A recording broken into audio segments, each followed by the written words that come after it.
దశాబ్ద కాలంగా అనేక విద్యార్థి నిరుద్యోగ ఉద్యమాలు చేసి పెద్దల సభకు వెళ్ళినటువంటి బల్మూరు వెంకట్ అమ్మ న్యూస్తో మాట్లాడేందుకు మనతో ఉన్నారు.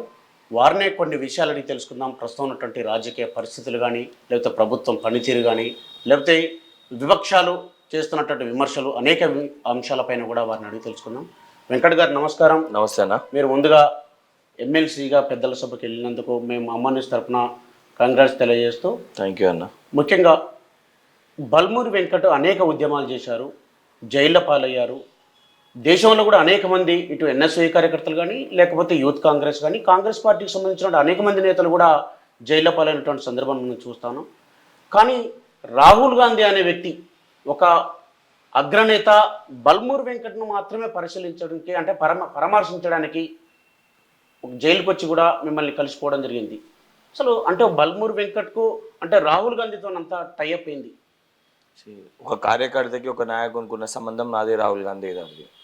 ఎందుకనంటే ఆ రోజు బల్మూరి వెంకట్ ఒకటే జైల్లో లేడు. బల్మూరి వెంకట్తో పాటు 28 మంది ఏదైతే ఎన్ఎస్వై కార్యకర్తలు ఆ రోజు రాహుల్ గాంధీ గారి కార్యక్రమం కోసం ఉస్మానియా యూనివర్సిటీలో ఎందుకు కేసీఆర్ గారి కార్యక్రమానికి పర్మిషన్ ఇస్తారు, రాహుల్ గాంధీ గారు వాస్తవానికి విద్యార్థులతోటి కలిసి వారి బాధ ఆవేదన తెలుసుకోవాలనుకుంటున్నారు, పర్మిషన్ శాంక్షన్ చేయండి అని సంబంధించిన వీసీ గారి దగ్గరికి వెళ్ళి మాట్లాడే ప్రయత్నం చేస్తే తిరస్కరించడం జరిగింది. ఆ తిరస్కరించిన సందర్భాల్లో మాకు ఏదైతే ప్రొటెస్ట్, అంటే ఇది ప్రజాస్వామ్యబద్ధంగా వీసీ గారు వివరిస్తలేరని చెప్పని మేము నిరసన తెలియజేస్తే, ఆ నిరసనని వారు అడ్డు చూపించి, ఆ నిరసన తప్పు అని చెప్పి చూపించి వారు మా పైన కేసు పెట్టి చెంచల్గూడ జైలుకి తరలించడం జరిగింది.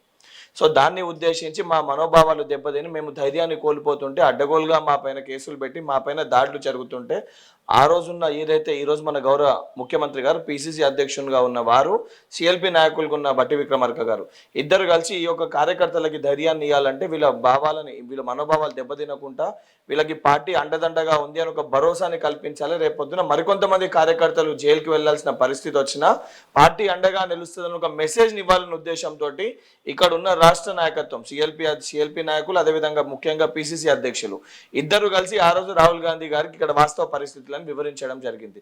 వివరించినాక రాహుల్ గాంధీ గారు నిజమే, మేము ఇమీడియట్గా జైలుకి వెళ్తే 100% ఈ విద్యార్థులకు ఒక ధైర్యాన్ని ఇచ్చిన వాళ్ళం అవుతాము, రేపు పొద్దున ఈ యొక్క పోరాటాన్ని మరికొంతమంది కాంగ్రెస్ పార్టీ శ్రేణులు దీన్ని ఆదర్శంగా తీసుకొని ముందుకు వెళ్తారన్న ఉద్దేశంతో రాహుల్ గాంధీ గారు ఆ రోజు జైలుకి రావడం జరిగింది. జైలుకి వచ్చి మాకు ఒక ధైర్యాన్ని ఇచ్చి, మేము తప్పనిసరిగా మీ వెంట ఉంది, పార్టీ మీ వెంట ఉంది, భయపడాల్సిన అవసరం లేదని వారిచ్చిన స్ఫూర్తితోటి, వారిచ్చిన ధైర్యంతో జైలు తర్వాత ఏదైతే పేపర్ లీకేజ్ అంశం కానీ, టీఎస్పీఎస్సీకి సంబంధించి గ్రూప్ 2 పోస్ట్పోన్మెంట్ కానీ, రెండోసారి గ్రూప్ 1 క్యాన్సిల్ కానీ, లేకపోతే ఇతర హైకోర్టులో కేసులు వేసి మా నిరుద్యోగుల సోదరులకు, అంటే రేపటి తెలంగాణ భావి భారత పౌరులకి అండగా నిలవాల్సిన ఇవన్నీ అంశాలు మరింత ధైర్యంతో పోరాడగలిగినామంటే ఆ రోజు చెంచల్గూడ జైల్లో ఏదైతే పిసిసి అధ్యక్షుల ఆధ్వర్యంలో రాహుల్ గాంధీ గారు ఇచ్చిన ఒక స్ఫూర్తి ఏదైతే ఉందో, ఆ స్ఫూర్తికి నిదర్శనమే దాని తర్వాత ఎన్ఎస్ఓ శ్రేణులు తెలంగాణ రాష్ట్ర వ్యాప్తంగా చేసిన ఉద్యమాలు. అంటే మీరు జైలుకి వెళ్ళడమే వెంకట్కు అటు రాజకీయంగా కలిసి వచ్చింది, ఎమ్మెల్సీ వచ్చింది అనుకోవచ్చా? అంటే అది కూడా ఒక పాయింట్ అవుతుంది. అంటే ఎప్పుడైతే పార్టీ, మనం ప్రతిపక్షంలో ఉన్నప్పుడు అధికారంలో ఉన్న పార్టీ ఏదైతే నాకున్న సబ్జెక్ట్, అంటే నా లిమిటేషన్స్, విద్యార్థులకు సంబంధించి, స్టూడెంట్స్ అండ్ యూత్కి సంబంధించి వారికి ఇచ్చిన అంశాలపైన మొదట రిప్రజెంట్ చేసి అంశాలను పరిష్కరించాలని చెప్పి సంబంధించిన ప్రభుత్వం దృష్టికి తీసుకెళ్లే ప్రయత్నం చేస్తాం.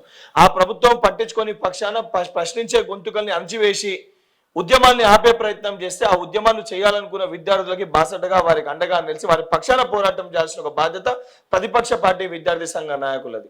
ఆ విద్యార్థి సంఘం పైన ఆ రోజు కేసులు పెట్టినప్పుడు 100% ఆ కేసులకి భయపడకుండా, జైళ్ళకి భయపడకుండా పోరాటం చేసినప్పుడు తప్పనిసరిగా పార్టీ నికార్సుగా ఏదైతే పార్టీకి లాయల్గా ఉంటూ సమస్యలపైన పోరాడిన కార్యకర్తలకి 100% కాంగ్రెస్ పార్టీ అండగా నిలబడుతుందని ఒక ధైర్యానికి నిదర్శనమే నాకు ఎమ్మెల్సీ పదవి కట్టబెట్టడం. మీ మీద 80కి పైగా కేసులు ఉన్నాయి.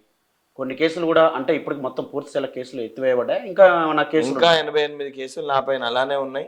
ఒక కేసు మొన్న ఏదైతే అయిపోయి అది సంబంధించి ఆ కేసును కొట్టేసి, అది కూడా 2016లో 2015-16లో అయినా ఒక ప్రొటెస్ట్కి సంబంధించిన కేసు ఒకటి కొట్టేశారు. మిగతా 87 కేసెస్ యాజ్ ఇట్ ఈస్గా నా పైన ఇప్పుడు కూడా కొట్టారు. ప్రభుత్వం మీద ఉన్నది. ఇప్పుడు ఉన్నటువంటి మీతో పాటుగా అనేక మంది స్ట్రగుల్ అయ్యారు, విద్యార్థులు అనేక మంది కూడా కేసులు పాలయ్యారు.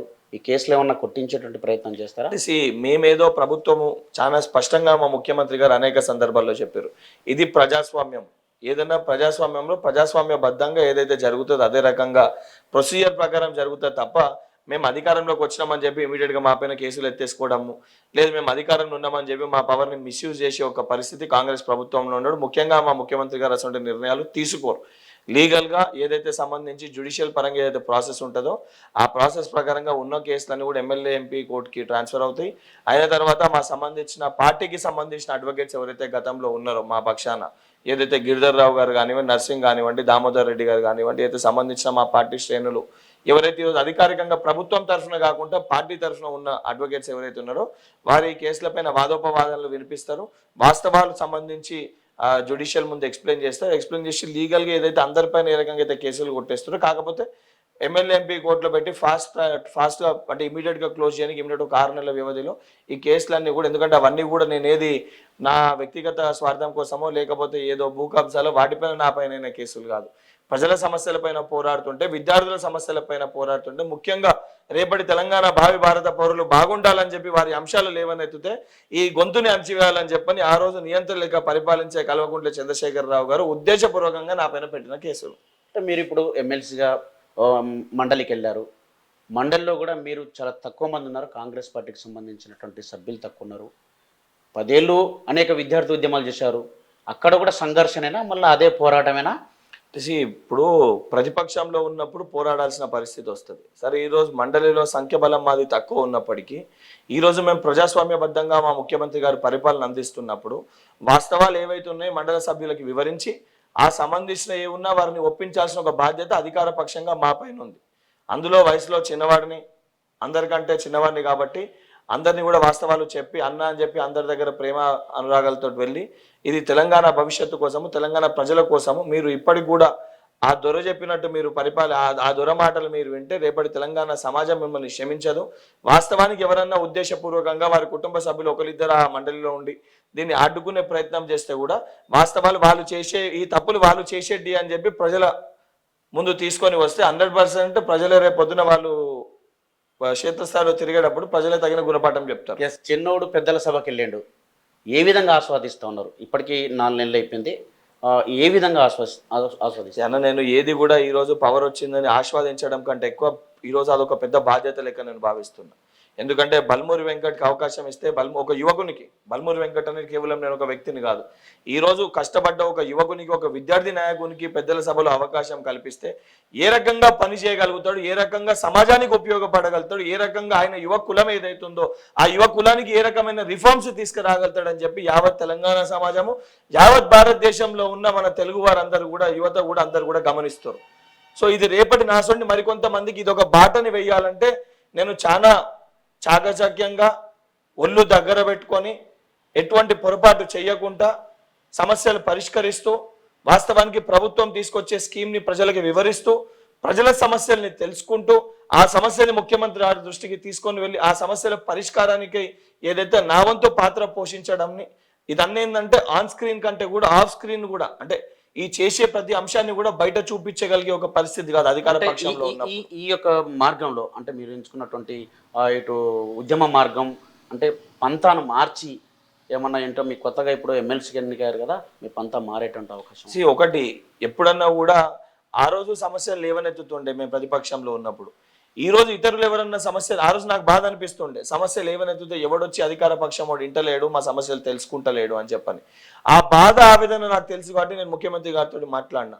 ఇప్పుడు కూడా కొట్లాడతారా? అదే చెప్తున్నా, ముఖ్యమంత్రి గారితో మాట్లాడితే ముఖ్యమంత్రి గారు ఏం చెప్పారు అంటే ఎవరికి ఏ బాధ ఆవేదన ఉన్నా ధర్నా చౌక్ లో మనం ధర్నా చేసుకొని ఇస్తున్నాం. ఇప్పుడు ఒక సమస్యను తీసుకొని వచ్చినప్పుడు ఆ సమస్య ఇమీడియట్ గా పరిష్కారమైన సమస్యలు కొన్ని ఉంటాయి. ఆ సమస్యలు పరిష్కారం కావాలంటే 3 నెలలు 6 నెలలు వ్యవధితోటి పరిష్కారమయ్యే సమస్యలు మరికొన్ని ఉంటాయి. ఆ వ్యవధిలో ఏమవుతుందంటే మా సమస్యని పట్టించుకుంటలేరని ఒక కోపంతో ఆవేదన ప్రజలకి ప్రజాస్వామ్యంలో వ్యక్తపరిచే ఒక స్వేచ్ఛ ఉండాలి. ఆ స్వేచ్ఛ ఈ ప్రభుత్వంలో ఉంది.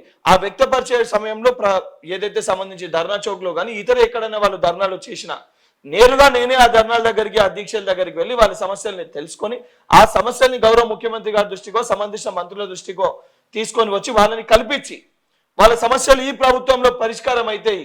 ఇది మన ప్రభుత్వము, ఇది ప్రజా ప్రభుత్వము, మనం ఏర్పరచుకున్న ప్రభుత్వము, మన ముఖ్యమంత్రి గారు మన సమస్యలు విననికి సిద్ధంగా ఉన్నారని చెప్పని వాళ్ళకి ప్రభుత్వానికి మధ్యలో ఒక సమన్వయకర్త బాధ్యత బల్మూరి వెంకట్ పోషిస్తుంది. అంటే ఇప్పుడు రాష్ట్ర మంత్రివర్గ విస్తరణకు సంబంధించినట్టు ఇంకా 6 ఖాళీలు ఉన్నాయి. అంటే విద్యాశాఖ అయితే భర్తీ కాలేదు, మరి బల్మూరు వెంకట్ ఎమ్మెల్సీగా యువకుడు విద్యార్థి సమస్యలపైన అదేవిధంగా నిరుద్యోగ సమస్యలపైన నిత్యం కొట్లాడినటువంటి వ్యక్తి. ఈ కొట్లాడినటువంటి వ్యక్తికి ఎటు విద్యార్థుల పక్షాన ప్రాతినిధ్యం వహించేటువంటి అవకాశం ఏమన్నా మంత్రివర్గంలో అవకాశం ఉండే అవకాశం ఉందా, లేకపోతే మీ అధిష్టానం నుండి కానీ అలాంటి ఏమైనా సంకేతాలు ఒక ఉన్నాయా? మాట అన్న, అసలు కాంగ్రెస్ పార్టీలో ఇంత చిన్న వయసులో ఎమ్మెల్సీ పదవి ఇవ్వడమే పార్టీ నాకు ఇప్పటికే చాలా ఎక్కువ ఇచ్చింది. నేను ఒక సాధారణ మధ్యతరగతి కుటుంబంలోకి వెళ్ళి ఎటువంటి రాజకీయ అనుభవం లేకపోయినా, ఎటువంటి పొలిటికల్ లెగసీ బ్యాక్గ్రౌండ్ లేకపోయినా, మొదట రాహుల్ గాంధీ గారు నేను ఎన్నికల సిస్టమ్ ఎన్ఎస్ఏలో తీసుకొని వచ్చి పోటీ చేసే అవకాశంతో నేను 2 సార్లు ఎన్ఎస్ఏ రాష్ట్ర అధ్యక్షులకి ఎన్నుకోబడ్డాను. నా పనితీరుని గుర్తించి నేషనల్ సెక్రటరీ లెక్క సంవత్సర కాలం పాటు పనిచేసే ఒక అవకాశాన్ని పార్టీ నాకు కల్పించింది. దాని తర్వాత ఏదైతే సంబంధించి అందరూ కూడా ఏ కార్పొరేషన్ వస్తుంది వెంకట్కి అని చెప్పని అందరూ ఆలోచిస్తున్న, ఈవెన్ పత్రికల్లో మీడియాలో కూడా వెంకట్కి మంచి కార్పొరేషన్ ఇస్తారేమో కష్టపడని చెప్పి ఆలోచిస్తున్న తరుణంలో ముఖ్యమంత్రి గారు పిసిసి అధ్యక్షుడు అయినాక ఒక మాట చెప్పారు, పార్టీ కోసం కష్టపడితే ఊహించని పదవులు మీ ఇంటికి వస్తాయి అని చెప్పని. హుజరాబాద్ ఎన్నికల సమయంలో నాకు టికెట్ తిరస్కరించినప్పుడు, నాకు టికెట్ వద్దన్నప్పుడు అందరూ కూడా బల్మూరు వెంకట్ని ఖతం చేసిర్రు అని చెప్పని ఆలోచించారు. అసొంటి బల్మూరు వెంకట్కి లేదు, ఎందుకు ఇయ్యలేదు? అసొంటి బల్మూరు వెంకట్కు ఒక ధైర్యాన్ని ఇచ్చి మేము బల్మూరు వెంకట్ ఉన్నాం, బల్మూరు వెంకట్ మా బిడ్డ అని రాష్ట్రంలో ఉన్న నాయకత్వం, కేంద్ర నాయకత్వం ఏకాభిప్రాయంతో పార్టీ అధికారంలోకి వచ్చినాక మొట్టమొదటి నెల రోజుల లోపలనే ఖాళీ అయిన 2 ఎమ్మెల్సీ స్థానాల్లో నాకు అవకాశం కల్పించారు. ఇప్పటికే పార్టీ నాకు చాలా ఎక్కువ ఇచ్చింది. ఇంకా నేను మంత్రివర్గ విస్తరణలో నాకు ఇంకేదో వస్తుంది, నేను దానికి అర్హుణ్ణి, పార్టీ నాకు సూచనలు ఉన్నాయని చెప్పి ఆ రకంగా నేను ఆలోచిస్తే వ్యక్తిగతంగా కానీ అంటే నాకు స్వార్థం ఇంకా చాలా ఎక్కువ అని చెప్పి అది నా వ్యక్తిగత లాభం కోసం నేను ఆలోచించిన వాడిని అవుతాను. నాకు ఎన్ఎస్ఏ ప్రెసిడెంట్గా ఉన్నప్పుడు అదే ప్రజల కోసం సేవ చేసిన, ఈరోజు ఎమ్మెల్సీగా ఉన్నప్పుడు ఆ సమస్యల పైన ఏదైతే మండలిలో మాట్లాడే ఒక అవకాశం కలిగింది, సంబంధించిన ప్రభుత్వంలో ఉన్న అధికారుల దగ్గరికి వెళ్ళి సమస్యలు వివరించే ఒక అవకాశం ఈరోజు ఆ స్టేజ్లో నేనున్నా. రేపు పొద్దున అది వచ్చినా రాకపోయినా లేకపోతే ఇంకెవరికైనా వచ్చినా ఎవరికి ఇచ్చినా కూడా ఆ వ్యక్తుల దగ్గరికి వెళ్ళి ఈ సమస్యని తీసుకొని వెళ్ళి ఈ సమస్యని పరిష్కరించే అంత స్వేచ్ఛ, ఆ వ్యక్తులతో అంత దగ్గరి సంబంధం ఈరోజు ముఖ్యమంత్రి గారితో కానీ, డిప్యూటీ సీఎం భట్టి గారితో కానీ, అన్ని సీతక్క కానీ, శ్రీధర్ బాబు గారు కానీ, ప్రతి ఒక్క మంత్రి గారితో, పొంగులేటి సీనన్న, తుమ్మల నాగేశ్వరరావు గారితో, జూపల్లి కృష్ణారావు గారితో, పొన్నం ప్రభాకర్ రావు గారితో, పొన్నం ప్రభాకర్ గౌడ్ గారితో, దాంతోపాటు ఏదైతే కొండ సురేఖమ్మతోటి, వీళ్ళందరితోటి కూడా దగ్గరి సంబంధం ఉంది. అంటే ఏ డిపార్ట్మెంట్ ఏ సమస్య ఉన్నా గంట సేపట్లో వాళ్ళు ఫోన్ చేసి టైం తీసుకొని గంటలో వెళ్ళి కలిసి ఆ సమస్యని పరిష్కరించే ఒక అవకాశాన్ని పార్టీ నాకు కల్పించింది. ఇంకా దీనికంటే ఎక్కువ ఊహిస్తే వెంకట్ గారు మీరు క్లారిటీ అండి. మీకు హుజూర్నగర్లో అంటే హుజరాబాద్లో గతంలో మీరంటే కాంగ్రెస్ పార్టీకి 3000 పైచిలకు ఓట్లు మాత్రం వచ్చినాయి. మీరు నిలబడ్డప్పుడు చాలా క్రిటికల్ స్టేజ్లో మీరు పోటీ చేసారు, ఎవరు పోటీ చేయలేరు అనే పరిస్థితిలో మీరు పోటీ చేసారు. అలాంటి మీకు కాంగ్రెస్ పార్టీ గెలుస్తున్నటువంటి పరిస్థితుల్లో మీకు టికెట్ ఇవ్వడానికి కారణం ఏంటి? ఒకటి, ఆ రోజు ఉన్న పరిస్థితుల్లో బల్మూరు వెంకట్ హుజరాబాద్ నియోజకవర్గంలో గెలుచుడు కంటే కూడా బల్మూరు వెంకట్ తెలంగాణ రాష్ట్రంలో ఉన్న అతిపెద్ద కులం, యువ కులానికి ప్రాతినిధ్యం వహిస్తుండు. ఈ యువ కులానికి వాస్తవానికి రేపు పొద్దున ఏదైతే కాంగ్రెస్ పార్టీ మేనిఫెస్టోలో పెట్టిన అంశాలని యువకులకి వివరించాలన్నా, వాస్తవాలు చెప్పాలన్నా, వాళ్ళకి ప్రతినిధిగా గత 9 సంవత్సరాలకు వెళ్ళి పోరాటం చేస్తున్న బల్మూరు వెంకట్ రాష్ట్ర స్థాయి ప్రచారం చేస్తే అది పార్టీకి ఉపయోగపడుతుంది. ఆ కులాన్ని కూడా పార్టీతోటి జోడించగలుగుతాడు, ఆ యువ కులాన్ని అందరినీ కూడా పార్టీతోటి జోడించగలుగుతారని చెప్పి లార్జర్ ఇంట్రెస్ట్ తోటి బల్మూరు వెంకట్కి రాష్ట్ర వ్యాప్తంగా తిరగాలనే ఒక ఆదేశము కేంద్ర నాయకత్వం, మా రాష్ట్ర ఆ రోజున్న పిసిసి అధ్యక్షులు ఇవాళ గౌరవ ముఖ్యమంత్రి గారు నన్ను ఆదేశించడం జరిగింది. వాస్తవానికి వారేది మా జమికుంట సభలో కూడా ప్రజలందరూ కూడా వారు ఎక్స్ప్లెయిన్ చేయడం కూడా జరిగింది. సో నా ఇంట్రెస్ట్ నిజంగా వాస్తవానికి హుజరాబాద్ నియోజకవర్గంలో బల్మూరు వెంకట్ ఒక్కడు ఎమ్మెల్యే గెలిచి కాంగ్రెస్ పార్టీ తెలంగాణ రాష్ట్రంలో అధికారంలోకి రాకపోతే నేను కూడా చేయగలిగింది ఏం లేదు. అదే బల్మూరు వెంకట్ హుజరాబాద్ ఎమ్మెల్యే గెలవకపోయినా తెలంగాణ రాష్ట్రంలో కాంగ్రెస్ పార్టీ అధికారంలోకి వస్తే 100% ప్రతి సమస్యను పరిష్కరించగలుగుతామని ఒక నమ్మకం, ఒక ధైర్యం నాకుండే. సో నాకు పార్టీయే మొదటి ప్రాధాన్యతగా పార్టీ అధికారంలోకి తీసుకురావాలనే ఉద్దేశంతో పార్టీ ఇచ్చిన ఆదేశాల మేరకు, పార్టీ చేసిన సూచనల మేరకు తెలంగాణ రాష్ట్ర వ్యాప్తంగా 44 నియోజకవర్గాల్లో తిరిగిన 44 నియోజకవర్గాల్లో 39 నియోజకవర్గాల్లో కాంగ్రెస్ పార్టీ విజయడంకా మోగించింది. అంటే మీరు ఇప్పుడు ప్రస్తుతానికైతే ఎమ్మెల్సీగా ఉన్నారు, దాంతోపాటుగా ఇటు ఎన్ఎస్ఐ స్టేట్ ప్రెసిడెంట్ కూడా ఉన్నారు. అంటే మీరు స్టేట్ ప్రెసిడెంట్గా కొనసాగుతారా, మీ ప్లేస్లో వేరే వాళ్ళని వచ్చారా? నేను ఎప్పుడైతే 6 నెలల క్రితమే, నేను ఆ రోజు కూడా మీకు చెప్పిన లాస్ట్ టైం కూడా, నేను 6 నెలల క్రితమే పార్టీకి ఆల్రెడీ నేను చెప్పినాను, ఎన్ఎస్వై స్థానంలో ఇతరులను ఎవరైనా భర్తీ చేయాలన్నా కూడా భర్తీ చేయను, ఎందుకంటే ఇప్పటికే నా సమయం చాలా రోజులు అయిపోయిందని చెప్పడం జరిగింది. కాబట్టి ఎన్నికలు పార్లమెంట్ ఎలక్షన్స్ దగ్గర ఉన్నాయి కాబట్టి దాన్ని బేస్ చేసుకొని ఏదైతే ఈ ఎలక్షన్స్లో ఆల్రెడీ నువ్వు ఇన్ ఇయర్స్కి వర్క్ చేస్తున్నావు కాబట్టి ప్రతి చోట కూడా క్షేత్రస్థాయిలో ఆర్గనైజేషన్ బలోపేతంగా ఉంది. ఇప్పటిదిప్పుడు చేంజ్ చేస్తే రేపు పొద్దున పార్లమెంట్ ఎలక్షన్స్లో పనిచేయడానికి వచ్చిన కొత్త వ్యక్తికి ఇబ్బంది అవుతుందనే ఉద్దేశంతో పార్లమెంట్ ఎలక్షన్స్ వరకు కంటిన్యూ చేయమంటే, సార్ నిజంగా వాస్తవానికి ఏదైతే అసెంబ్లీ ఎలక్షన్స్లో పార్టీని గెలిపించడానికి ఎన్ఎస్ఏ క్రియాశీలక పాత్ర పోషించను, దాన్ని నాకు మరొక అవకాశం అంటే పార్లమెంట్ ఎలక్షన్స్లో కూడా రాహుల్ గాంధీ గారిని ప్రధానమంత్రి చేయడానికి ఇండియా అలయన్స్కి తెలంగాణ రాష్ట్రంకి వెళ్ళి అత్యధిక సీటులు ఏదైతే మన వంతుగా ఇక్కడ గెలిపించడానికి ఒక పాత్ర ఒక అవకాశాన్ని పార్టీ నాకు కల్పించిందనే ఉద్దేశంతో ఈ పార్లమెంట్ ఎలక్షన్స్ వరకు ఎన్ఎస్ఏ రాష్ట్ర అధ్యక్షుని లెక్క పార్టీ యొక్క ఆదేశాల మేరకు కొనసాగడం జరుగుతుంది. ముఖ్యంగా జంట నగరంలో కాంగ్రెస్ పార్టీ బలహీనంగా ఉందని చెప్పేసి అంటే రిజల్ట్స్ మట్టు మనకు తెలిసినాయి. మీరు ఏ పార్టీ అంటే గతంలో కూడా రాళ్లతోనూ కొట్టాలి, ఎవరైనా కాంగ్రెస్ పార్టీ నుండి ఇతర పార్టీలు అంటే బీఆర్ఎస్ పార్టీలో చేరినటువంటి ఎమ్మెల్యేలను రాళ్లతో కొట్టాలని చెప్పేసి మీరు మొయినాబాద్ పోలీస్ స్టేషన్లో కూడా కేసులు కూడా పెట్టడం జరిగింది. అది కోర్టు పరిధిలో కూడా ఉంది. మీరు అలాంటి సిచ్యువేషన్ ఫేస్ చేసి ఇప్పుడెందుకు ఎమ్మెల్యేలను మీ పార్టీలోకి చేర్చుకుంటా ఉన్నారు? చాలా మంచి ప్రశ్న అడిగిరన్న. మేము ఎక్కడ కూడా మొదట మా ముఖ్యమంత్రి గారు కానీ మేము కానీ మా మొదటి 3 నెలల్లో 100 డేస్లో ఎక్కడ కూడా ఎంతోమంది టీఆర్ఎస్ పార్టీ శాసనసభ్యులు, బీజేపీ పార్టీ శాసనసభ్యులు మా దగ్గరకు వచ్చి వాస్తవానికి పార్టీలో చేరుతాము, మీ పరిపాలన విధానం నచ్చింది, ఈ ప్రజా పరిపాలన ఉండాలి అని చెప్పి వాళ్ళు చెప్పినప్పుడు కూడా వాస్తవానికి తీసుకోవద్దనే ఉద్దేశంతో మేము కూడా ఉండే. కానీ పదే అప్రజాస్వామ్యబద్ధంగా బీఆర్ఎస్ పార్టీ మాజీ ముఖ్యమంత్రి గారు కానివ్వండి, లేకపోతే బీజేపీ పార్టీ నాయకులు కానివ్వండి, కేంద్రంలో ఉన్న నాయకులు కానీ, రాష్ట్రంలో ఉన్న బీజేపీ పార్టీ నాయకులు కానివ్వండి, కాంగ్రెస్ పార్టీ కూలిపోతుంది, కాంగ్రెస్ పార్టీని కూలగొట్టేస్తామని ప్రజాస్వామ్యానికి వ్యతిరేకంగా అహంకార ధోరణితో వారు మాట్లాడుతుంటే, ఏదైతే ఏ ప్రజలు ఏ నమ్మకంతో రైతులు, మహిళలు, ముఖ్యంగా యువకులు కాంగ్రెస్ పార్టీ అధికారంలో ఉండాలని చెప్పని కంకణబద్దులై కాంగ్రెస్ పార్టీని అధికారంలోకి తీసుకొని వస్తే, ఈరోజు ఆ 2 పార్టీలు కూడా కాంగ్రెస్ పార్టీని కూలగొడతాం, మేమిద్దరం కలయిక అవుతాం పార్లమెంట్ ఎలక్షన్స్ తర్వాత అని చెప్పి విర్రవీగుతుంటే, ఆ పార్టీలో ఉన్న శాసనసభ్యులు ఈ యొక్క ప్రజా పరిపాలన అవసరము, ఈ యొక్క ప్రజా పరిపాలన ఉండాలి, రేవంత్ రెడ్డి గారు 10 సంవత్సరాల పాటు ముఖ్యమంత్రిగా ఉంటే ఏ కళలతోటి కాంక్షతోటి తెలంగాణ తల్లి ప్రతి ఒక్క కళ కన్నదో ఆ కళలు నెరవేరాలని చెప్పి సోనియమ్మ తెలంగాణ ఇచ్చిందో ఆ కళలు సాకారం కావాలంటే రేవంత్ రెడ్డి గారు కాంగ్రెస్ పార్టీ అధికారంలో ఉండాలనే ఉద్దేశంతో ఆ శ్రేణులు సంబంధించి ఆ శాసనసభ్యులు గతంలో కాంగ్రెస్ పార్టీలోకి వెళ్ళిన వారు కాంగ్రెస్ పార్టీలో రావాలంటే పబ్లిక్ ఇంట్రెస్ట్లో ఏదైతే పబ్లిక్ ఇచ్చిన 6 గ్యారెంటీలు ఇంప్లిమెంట్ చేయాలి, పబ్లిక్ ఇచ్చిన 426 ఏదైతే హామీలు ఏవైతున్నాయో ఆ హామీలే అమలు చేయాలనే ఉద్దేశంతో ఈరోజు చేర్చుకునే ఒక పరిస్థితి తీసుకొచ్చింది ప్రతిపక్ష పార్టీ నాయకులు, బీజేపీ పార్టీ ఆల్రెడీ 64 సిపిఐ 1 65 స్థానాలు మీకున్నాక కూడా ఎందుకు అభద్రతా భావానికి లోన్? ఇప్పుడు అదే చెప్తున్నా, అంటే ఎవరు కూల్స్తారని చెప్పేసి మీరు అభద్రతా భావానికి మేము లోనవ్వడం కాదు.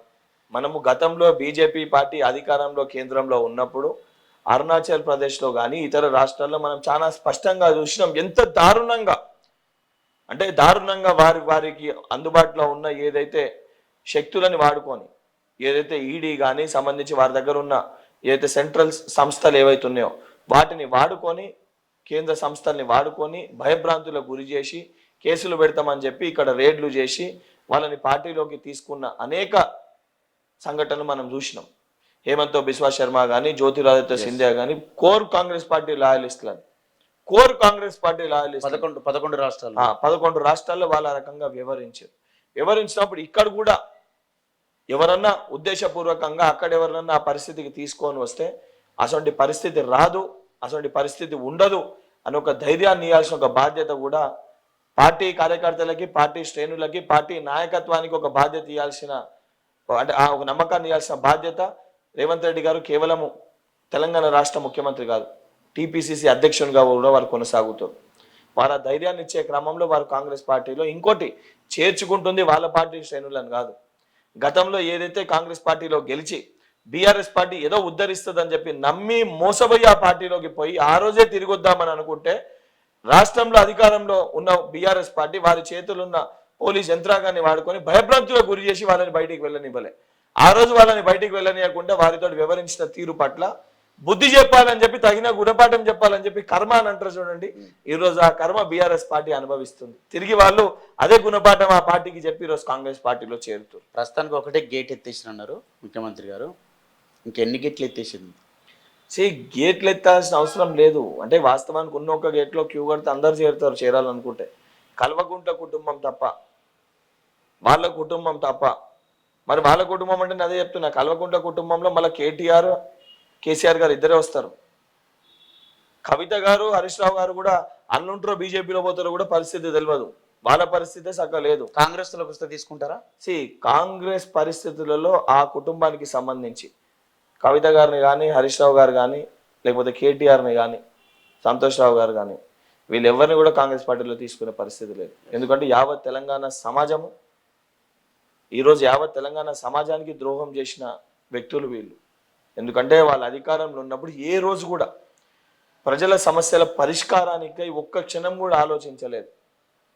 ఈరోజు ఏదైతే దా పార్టీలో ఉన్న కొంతమంది వ్యక్తులు, గంగుల కమలాకర్స్ అటువంటి నాయకులు, కొంతమంది తలసాని శ్రీనివాస్ యాదవ్ లాంటి వారు, ఎర్రబెల్లి దయాకర్ రావు లాంటి వాళ్ళు ఈరోజు రైతులకు ఏదైతే సంబంధించి నీళ్ళ ఇబ్బంది వస్తే కాంగ్రెస్ పార్టీ వల్లనే వచ్చిందని చెప్పి మాట్లాడుతారు.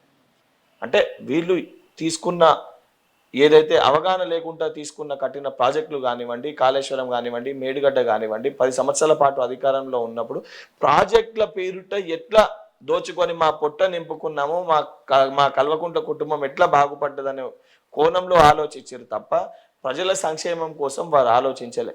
ఈరోజు దానికే మన తెలంగాణ రాష్ట్రంలో అయిన అప్పులు కానివ్వండి, తెలంగాణ పరిస్థితి కానివ్వండి, క్షేత్రస్థాయిలో ఈరోజు ఏదైతే గ్రామాలలో రైతులు ఎదుర్కొంటున్న సమస్యలు కూడా దీని అన్నిటికీ కారణం కల్వకుంట్ల చంద్రశేఖరరావు గారు ఈ కుటుంబం. అటువంటి కుటుంబాన్ని ఏ రోజు కూడా కాంగ్రెస్ పార్టీ క్షమించదు, కాంగ్రెస్ పార్టీలో తీసుకునే పరిస్థితి లేదు. మీరు ఎంతో పన్నారు. గతంలో కాంగ్రెస్ పార్టీలో గెలిచి వివిధ పార్టీలకు బీఆర్ఎస్ కానీ బీఆర్ఎస్కి వెళ్ళారు. బీఆర్ఎస్ పార్టీలోకి వెళ్ళినటువంటి ఎమ్మెల్యేలు అక్కడ గెలిచినటువంటి వాళ్ళు మళ్ళీ తిరిగి వస్తే అందరినీ తీసుకుంటారా? వాళ్ళందరినీ మీకు అదే చెప్తున్నాము. లార్జర్ ఇంట్రెస్ట్లో మా ఫస్ట్ మెయిన్ ఎజెండా ప్రజలకు ఇచ్చిన గ్యారంటీలు, ప్రజలకు ఇచ్చిన హామీలు అమలు చేయాలి. దానికోసం ఏమి చేయాల్సిన అవసరం వచ్చినా అవన్నీ చేయడానికి మేము సిద్ధంగా ఉన్నాం. ఓకే, దాంతోపాటుగా అంటే ఇప్పటికీ కాంగ్రెస్ పార్టీ గతంలో కూడా పదే పదే అనేక సందర్భాలు కూడా చెప్పడం జరిగింది. అధికారంలోకి వచ్చిన తర్వాత బీఆర్ఎస్ పార్టీ చేసినటువంటి అవినీతిని ఒక్కొక్కటి కూడా అన్నింటిని బయటికి తీసుకొస్తాం, వాళ్ళందరినీ అరెస్టులు చేస్తామని చెప్తా ఉన్నది. వచ్చినట్టుగానే 3 నెలల్లో కూడా రాష్ట్ర ప్రభుత్వం వివిధ ఇటు శాఖలలో జరిగినటువంటి అవినీతి పైన దానికి సంబంధించినటువంటి విచారణలు కమిటీ వేస్తుంది, విచారణలు చేయిస్తూ ఉన్నది. మరి వీళ్ళకి సంబంధించినటువంటి ఇప్పటికీ ఏ ఒక్కరిని కూడా ఇంతవరకు కూడా చర్యలు తీసుకోలేదు. అంటే ఎవిడెన్సెస్ తీసుకొని వచ్చినప్పుడు, అరెస్ట్ చేయాలన్నప్పుడు, లోపల వేయాలన్నప్పుడు కిందికి వెళ్ళి ఏదైతే సంబంధించి ఎక్కడికి వెళ్ళైతే మూలం మొదలైందో ఆడికెళ్ళి మొదలవుతుంది. ఆడికెళ్ళి ఎంక్వైరీ చేసుకుంటూ ఒక స్టెప్ బై స్టెప్ 100% అందరినీ లోపలేస్తాం. ఎవరిని విడిచిపెట్టే పరిస్థితే లేదు. ఇది వెరీ క్లియర్. ఎందుకనంటే వాళ్ళు చేసిన తప్పులు ప్రజాస్వామ్యంలో చేయకూడనివి. గతంలో హిట్లర్ కదా డిక్టేటర్షిప్ ఉన్నప్పుడు ఒక ఫ్యాసిస్ట్ కంట్రీలో ఎట్లయితే వ్యవహరిస్తాడో, ఒక దొరలెక్క ఎట్లయితే ఏ రకంగా పరిపాలన చేస్తారో, కల్వకుంట్ల చంద్రశేఖరరావు గారు తెలంగాణ రాష్ట్రం ఆయన గడి, ఆయన ఒక రాజు, ఆయన కొడుకు యువరాజు, ఆయన బిడ్డ యువరాణి, ఏదైతే సంబంధించి హరీష్ రావు కోశాధికారి, మంత్రివర్గంలో ఉన్న మంత్రులందరూ సామంత రాజులు అనే విధంగా ఆయన పరిపాలించాడు. ఆ పరిపాలన సమయంలో వాళ్ళు చేసిన ప్రతి తప్పుని సంబంధించిన అధికారులు ఎవరైతే ఆ తప్పులో పాల్గొన్నారో, ఆ తప్పులకు పాల్పడ్డారో తప్పనిసరిగా ప్రతి ఒక్కరు శిక్ష అనుభవించాల్సిందే. ఎందుకనంటే రేపు పొద్దున ఇంకే అధికారాన్న ఇటువంటి ఒక వ్యవహారానికి పాల్పడాలంటే మా పరిస్థితి కూడా ఈ రకంగా అవుతుందనే ఒక మెసేజ్ని ఇవ్వాల్సిన బాధ్యత ఈ ప్రజాప్రభుత్వంలో గౌరవ ముఖ్యమంత్రి గారి పైన ఉంది. 100% ఆ దిశగానే వారి పరిపాలన అందిస్తారు. అదే దిశగా వారు తప్పనిసరిగా చర్యలు తీసుకుంటారు. ఆ చర్యలు తీసుకునే క్రమంలో మా పార్టీ శ్రేణులు ఎక్కడన్నా తప్పు చేసినట్టు బయటపడ్డా వాళ్ళపైన కూడా తప్పనిసరిగా చర్యలు ఉంటాయి. అంటే ఈ యొక్క 100 రోజుల పాలన పైన కాంగ్రెస్ పార్టీ ఇప్పటికే అంటే సంబరాలు చేసుకుంటా ఉన్నది. ఇటు మీ శ్రేణులు కూడా ఇటు కింది స్థాయి కూడా ప్రచారం చేయాలని చెప్పేసి మీ నాయకత్వం, రాష్ట్ర నాయకత్వం కూడా చెప్తా ఉన్నది. నిజంగా ఈ 100 రోజుల పాలనలో ప్రజలు సంతృప్తిగా ఉన్నారనుకుంటారా? ఒకటి 100% ఇచ్చిన 6 గ్యారంటీలలో 5 గ్యారంటీలు కాంగ్రెస్ పార్టీ అమలు చేసింది. దానితో పాటు ఏదైతే ఈ 100 రోజుల్లో ముఖ్యంగా తెలంగాణ రాష్ట్రం ఏర్పడ్డాక రేవంత్ రెడ్డి గారు ప్రమాణ స్వీకారం చేయకముందు ఏదైతే ప్రగతి భవన్ ముందు ఏర్పాటు చేసిన ప్రజాభవన్, ఈరోజు అది ప్రజాభవన్, ఆ ప్రగతి భవన్ని ప్రజాభవన్గా మార్చి, జ్యోతిరావు పులే ప్రజాభవన్గా దాన్ని మార్చి, ఏదైతే దాని ముందు ఏర్పాటు చేసిన ముళ్ళ కంచెల్ని బద్దలగొట్టి ఇది ప్రజల సమస్యలు పరిష్కరించనీకని ఏ రోజు ప్రజలు అక్కడికి వచ్చి వారి యొక్క సమస్యల్ని విన్నపించుకుంటున్నారో, ప్రజలు ఆ రోజే తెలంగాణ రాష్ట్రంలో మనకి స్వేచ్ఛ వచ్చిందని చెప్పి ఒక ఆనందాన్ని ప్రజల కళ్ళల్లో మనం ఈరోజు చూస్తున్నాం. దానితో పాటు అడగక ముందే మొట్టమొదటి 3 రోజులనే మహిళలకి ఏదైతే మహిళలు తెలంగాణ రాష్ట్ర ఏర్పాటుకు కానీ ఆ రోజు వారి బిడ్డల్ని పోరాటం చేయండి అని చెప్పి మహిళలు ప్రతి తల్లి కూడా పాటుపడ్డది తెలంగాణ రాష్ట్రం కోసం. ముఖ్యమైన పాత్ర పోషించింది ప్రతి మహిళ. అటువంటి మహిళలకి బాసటగా నిలవనికి వారికి ఉన్నామని చెప్పి ఒక ధైర్యాన్ని అనికి వాళ్ళు ఇబ్బంది పడుతున్న ఏదైతే ట్రాన్స్పోర్ట్ సంబంధించి ఆర్టీసీ ఉచిత మహిళలకి ట్రాన్స్పోర్ట్ ఫెసిలిటీని తీసుకొని వచ్చి దాన్ని ఇమ్మీడియట్గా ఇంప్లిమెంట్ చేసిన ఘనత గౌరవ ముఖ్యమంత్రి గారిది. దానితో పాటు ఏదైతే క్షేత్రస్థాయిలో 5 లక్షల రూపాయలకి ఈరోజు ఆరోగ్యశ్రీ సరిపోతలేదు, కావాల్సిన ఆపరేషన్లు అయితే లేవు, ఏదైతే బడుగు బలైన వర్గాలు ఇబ్బంది పడుతున్నారని చెప్పని 5 లక్షలు ఉన్నది ఆరోగ్యశ్రీని 10 లక్షలుగా పెంచడంతో వైద్యపరంగా ప్రతి ఒక్క కుటుంబానికి ఒక ధైర్యాన్ని ముఖ్యమంత్రి గారు ఇచ్చారు. దాని తర్వాత ఏదైతే సంబంధించి ఇంద్రమ్మ ఇల్లు కడతామని చెప్పి ప్రతి నియోజకవర్గంలో 3,500 ఇల్లు కడతామని చెప్పారు. 3,500 ఇళ్ళకి కూడా ఆల్రెడీ శంకుస్థాపన ప్రతి నియోజకవర్గంలో దాని ఆల్రెడీ ప్రాసెస్ కూడా స్టార్ట్ చేయడం జరిగింది. దానితో పాటు ఏదైతే కరెంటు బిల్లు కట్టలేక 200 యూనిట్ల ఉచిత కరెంటు అందిస్తామని చెప్పినాం, అది ఇస్తే చాలా మంది కూడా ఉపయోగపడుతుంది, కరెంటు బిల్లు ఉచితంగా అందిస్తే అనే ఉద్దేశంతో అది దాన్ని కూడా ఇమీడియట్ గా 0 బిల్లు 200 యూనిట్స్ లోపల దాన్ని కూడా ఇమీడియట్ గా ఇంప్లిమెంట్ చేశారు. దానితో పాటు రాష్ట్ర ప్రభుత్వం కేంద్ర ప్రభుత్వం తీసుకున్న ఒక ఏదైతే అవగాహన లేకుండా తీసుకున్న ఒక నిర్ణయాల వల్ల గ్యాస్ సిలిండర్ ధర కూడా 13,000-14,000కి పోతే దానికి కూడా తప్పనిసరిగా ఏదైతే బడుగు బలైన వర్గాలకి ఏదైతే ఇమీడియట్ గా వాళ్ళు గ్యాస్ యూజ్ చేయడానికి కానీ ఏదైతే గ్రామాలలో పాపం ఆ గ్యాస్ సిలిండర్ కొనలేక కట్టెల పోయి వాడుకుంటూ వారి ఏదైతే అవస్థలు పడుతున్న మహిళలకు కూడా ఒక ధైర్యాన్ని ఇవ్వాలి, కుటుంబాలకు కూడా ఒక ధైర్యాన్ని ఇవ్వాలని చెప్పి 500 రూపాయలకే గ్యాస్ సిలిండర్ని అందుబాటులోకి తీసుకొని రావడం జరిగింది. దానితో పాటు ఏదైతే మహిళల్ని ప్రోత్సహించే విధంగా ఏదైతే పావలా వడ్డీ రుణాలని కంప్లీట్ గా గత ప్రభుత్వం పట్టించుకోకపోతే మళ్ళీ పావలా వడ్డీ కాదు 0 వడ్డీ రుణాలను కూడా ప్రతి మహిళకు అందించి మహిళల్ని ప్రోత్సహించాలి అన్ని రంగాల్లో అని చెప్పి వారికి ఏదైతే అదనపుగా ఏదైతే నైట్ బజార్ మార్కెట్ ఏదైతే హైటెక్ సిటీలో ఉంటే 150 షాపులతోటి వాళ్ళ వస్తువులు వాళ్ళు తయారు చేసిన వస్తువులను కూడా అమ్ముకునే విధంగా వాళ్ళకి ఏదైతే 0 వడ్డీ రుణాలు ఇచ్చే విధంగా కూడా ఆ స్కీమ్ ని కూడా ఏదైతే మా ముఖ్యమంత్రి గారు స్టార్ట్ చేయడం జరిగింది. అండ్ దానితో పాటు రైతులకు ఏదైతే అందిస్తామన్న రైతు బంధు కూడా ఆల్మోస్ట్ 98% రైతు బంధు కూడా పూర్తి చేయడం జరిగింది. 2% ఏదైతే కేసీఆర్ లెక్క ఎవరైతే భూస్వాములు ఉన్నారో 50 ఎకరాలు 100 ఎకరాల భూస్వాములు ఉన్నారో వాళ్ళకి రైతు బంధు రాలేదు. ఈరోజు కేసీఆర్ గారు కూడా సంబంధించిన బీఆర్ఎస్ పార్టీ శ్రేణులు కూడా వాళ్ళకి 100 ఎకరాలు ఉన్నాయి కాబట్టి వారికి రైతు బంధు కాలేదని చెప్పి వారు కొట్లాడుతున్నారు తప్ప తెలంగాణ ప్రజలందరూ కూడా అంటే 5-10 ఎకరాల లోపల ఉన్న అందరూ కూడా ఈరోజు రైతు బంధు పడ్డది. అండ్ అయితే రైతులకు ఏకకాలంలో రుణమాఫీ చేస్తామని మాట ఏదైతుందో గతంలో రుణమాఫీ చేస్తామని చెప్పి రైతులకు అండగా నిలబడ్డ ప్రభుత్వం కాంగ్రెస్ ప్రభుత్వం స్వర్గీయ వైఎస్ రాజశేఖర రెడ్డి గారు ₹1,00,000 ఏకకాలంలో రుణమాఫీ చేశారు.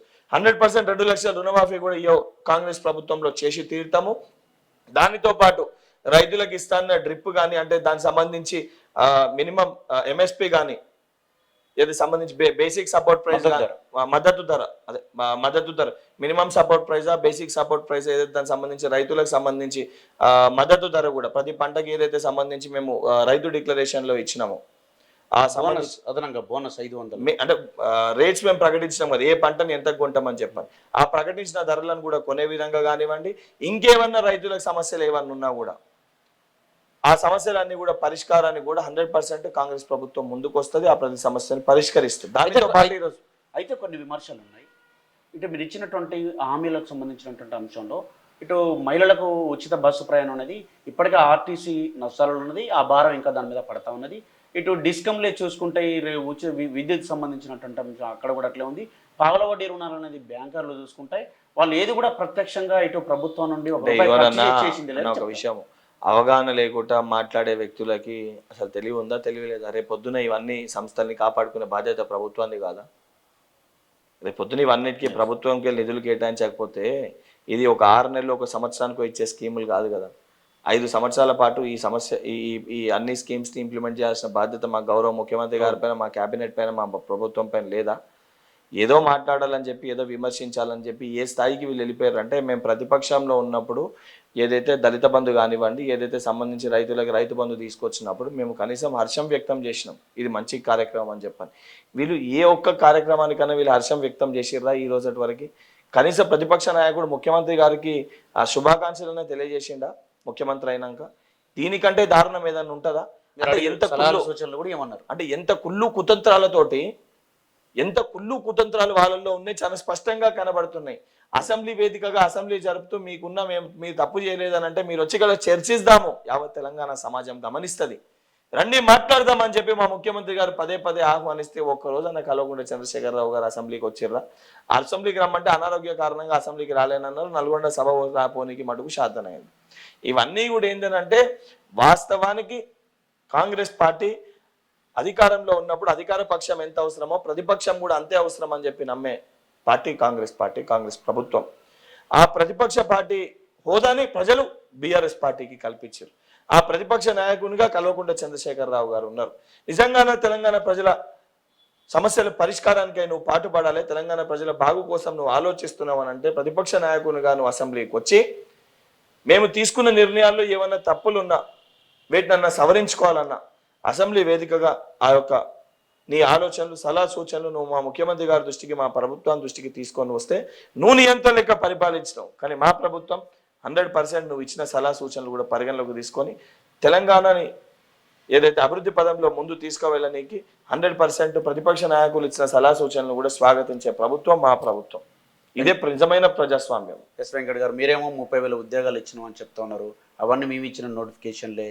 వీళ్ళు ఏ విధంగా చెప్పుకుంటారో ఎవరికో పుట్టిన కొడుకును మా కొడుకు అని చెప్పుకుంటా ఉన్నారు అని చెప్పేసి కామెంట్స్ వస్తూ ఉన్నాయి కదా. అంటే ఉద్యోగ నోటిఫికేషన్ ఇవ్వడమే ఉద్యోగాలు ఇవ్వడమా? ఉద్యోగ నోటిఫికేషన్ కాగితాల పైన ఏదైతే 88,000 ఉద్యోగాలు ఇస్తా, 1,15,000 ఉద్యోగాలు ఇస్తా, 2 లక్షల ఉద్యోగాలు ఇస్తా, లేదా 2,50,000 ఉద్యోగాలు ఇస్తా అని ప్రకటిస్తేనే ఉద్యోగం ఇచ్చినట్ట, లేదా ఉద్యోగ ప్రాసెస్ ప్రక్రియని మొత్తం కంప్లీట్ చేసి ఎటువంటి కేసు చిక్కులు లేకుండా అన్నిటినీ కూడా విప్పి ఆ సంబంధించిన ఏదైతే వ్యక్తులకి ఉద్యోగ పత్రాలను అందిస్తే ఉద్యోగం ఇచ్చినట్ట? నిజంగా మీకు చిత్తశుద్ధి ఉంటే ఈ ఉద్యోగాలన్నీ మీరు ఇచ్చిన నోటిఫికేషన్ సంబంధించి మీరు ఉద్యోగాలు ఇవ్వాలని నిజమైన ఉద్దేశం మీకుంటే ఎందుకు ఆ రోజు కోర్టు చిక్కుల్లో కేసులలో ఉద్యోగాలన్నీ ఆగిపోయినప్పుడు ఎందుకు వాటిని పరిష్కరించలేకపోయారు? పరిష్కరించే దిశగా ఎందుకు వాళ్ళ ప్రభుత్వం ఆలోచించలేదు? ఎందుకంటే వాళ్ళకు ఉద్యోగాలు ఇచ్చే ఉద్దేశం లేదు.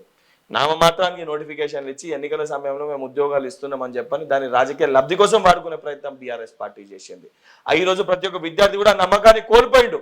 ఉద్యోగ నోటిఫికేషన్ వచ్చినా కూడా మాకు ఉద్యోగం వస్తుందా రాదా అని ఒక నమ్మకాన్ని కోల్పోతే ముఖ్యమంత్రి గారు ఏదైతే ముఖ్యమంత్రిగా వారు ప్రమాణ స్వీకారం చేసిన తర్వాత ప్రతి ఒక్క నిరుద్యోగికి ప్రతి ఒక్క విద్యార్థికి ఒక ధైర్యాన్ని ఇచ్చే విధంగా ఉద్యోగ పత్రాలను అందజేస్తూ 30,000 ఉద్యోగాలు ఇస్తూ ఉద్యోగ నోటిఫికేషన్ ఇవ్వడమే కాదు తప్పనిసరిగా ఈ ప్రభుత్వం ఉద్యోగాలు ఇస్తుందని చెప్పి ఒక నమ్మకాన్ని ముఖ్యమంత్రి గారు కల్పించారు. టీఎస్పీఎస్సీ ప్రక్షాళన కూడా చేశారు. సంబంధించిన తప్పు చేసిన అధికారులందరినీ కూడా ఆ సంబంధించిన స్థానాలకు వెళ్ళి తొలగించడం జరిగింది. ఈరోజు ఆ నమ్మకాన్ని రేవంత్ రెడ్డి గారు కల్పించారు. వాటిని కూడా విమర్శిస్తే వారి విజ్ఞతకే వదిలేస్తా. నిజంగా చిత్తశుద్ధి వారికి ఉంటే నిజంగానే చిత్తశుద్ధి వారికి ఉంటే గత 10 సంవత్సరాలుగా ఈ ఉద్యోగాలను ఎందుకు నింపలేకపోయినారు? వెంకట్ గారు, ఆ కేసులకు సంబంధించి మీరు కూడా జైలుకి వెళ్ళారు, వాళ్ళ ఆందోళన చేసి ఇట్లా ప్రభుత్వం లీకేజీలు చేసిందని చెప్పేసి మీరు కొట్లాడారు, దానిపైన జైలు కూడా వెళ్ళారు. ఆ లీకేజీ సంబంధించినటువంటి అంశం పైన ఇప్పటివరకు ఎంతపైన చర్యలు తీసుకున్నారు? అసలు ఏం జరుగుతుంది? 100% దానిపైన కూడా అనుకునే విధంగానే చర్యలు ఉంటాయి. ఆ లీకేజ్ అంశం పైన కూడా ఎవరిని ఇచ్చిపెట్టలేదు. దానిపైన కూడా ఎంక్వైరీ నడుస్తుంది. దాన్ని కూడా అవసరమైతే ఆ పాత కేసు ఏదైతే మేము వేసిందో కేంద్రం అప్పచెప్పాలన్నామో రేపు ఏర్పడే మా కాంగ్రెస్ ప్రభుత్వంలో ఏదైతే ఇండియా అలయన్స్ ఏదైతే ఉందో తప్పనిసరిగా మా ప్రభుత్వం ఏర్పడినాక ఆ చర్యలు చేసిన వాళ్ళందరినీ కూడా కేంద్ర సంస్థతో దాన్ని ఇన్వెస్టిగేషన్ చేయించి వీళ్ళందరినీ కూడా లోపలిస్తాం. ఇచ్చిపెట్టేదైతే లేదు. బీజేపీతో అంటే కేంద్రంలో ఉన్నటువంటి బీజేపీ ప్రభుత్వంతో సఖ్యతగా ఉండాలని చెప్పేసి, అంటే గతంలో చేసినటువంటి తప్పిదం మరొకసారి చేయొద్దని చెప్పేసి రాష్ట్ర ముఖ్యమంత్రి గారు ప్రధానమంత్రిని ఆహ్వానించినటువంటి పరిస్థితిని మనం చూసాం. కానీ ఆ తర్వాత కేంద్రానికి రాష్ట్రానికి సఖ్యత సరిగ్గా లేదని చెప్పేసి నిధులు రావాల్సినటువంటి నిధులు రాలేదనేది ఒక ప్రచారం జరుగుతూ ఉంది. అంటే ఒకటి, కేంద్రంలో అధికారంలో ఉన్న పార్టీ బీజేపీ పార్టీ అనే కోణంలో చూడకుండా ప్రజాస్వామ్యం లేదంటే రాష్ట్ర ముఖ్యమంత్రి గారు కేంద్రంలో ఉన్న ప్రధానమంత్రి. కేంద్రము రాష్ట్రానికి ఎన్ని నిధులు కేటాయించాలి, మనం కూడా వారికి సంబంధించి ట్యాక్స్ అవన్నీ కూడా కడతాం. సో అక్కడికి వెళ్ళి అన్ని రాష్ట్రాలకు కూడా సమానంగా నిధులు ఇవ్వాల్సిన బాధ్యత కేంద్రంలో ఉన్న ప్రధానమంత్రి పైన ఉంటుంది. ముఖ్యమంత్రి గారు ప్రధానమంత్రి గారు గతంలో కూడా ఏ పార్టీలు అధికారంలో ఉన్నా, కాంగ్రెస్ పార్టీ అధికారంలో ఉన్నప్పుడు బీజేపీ పార్టీ రాష్ట్రాలకు కూడా అదే రకంగా నిధులు అందిస్తుండే. కానీ బీజేపీ పార్టీ అధికారంలోకి వచ్చినాక తెలంగాణలో బీఆర్ఎస్ పార్టీ అధికారంలోకి వచ్చినాక ఒక కొత్త సంస్కృతి సాంప్రదాయాన్ని తీసుకొని వచ్చారు. అంటే కేంద్రంలో మన పార్టీ అధికారంలో లేకపోతే, కేంద్రంలో మాకు అనుకూలంగా ఉన్న పార్టీ అధికారంలో లేకపోతే మేము అసలు టచ్లో ఉండము, మేము కొట్లాడతాము, వ్యక్తిగత విమర్శలు చేసుకుంటూ ప్రజలని ఆగం చేస్తామనే ఒక పరిస్థితి వీళ్ళు తీసుకొని వచ్చారు. ఆ పరిస్థితిని మారవాలి. ఎందుకంటే ఏ పార్టీ అధికారంలో ఉన్నా మేము ట్యాక్స్ కడుతున్నాము, మాకు ఇవ్వాల్సిన నిధులు మీరు ఇవ్వాలి, మీకు ఇవ్వాల్సిన గౌరవం మేము ఇస్తాం. యాజ్ బీజేపీ పార్టీ ప్రధానమంత్రి కాదు ఆయన. నరేంద్ర మోడీ గారు బీజేపీ పార్టీకి ప్రధానమంత్రి గారు, వారు భారతదేశానికి ప్రధానమంత్రి.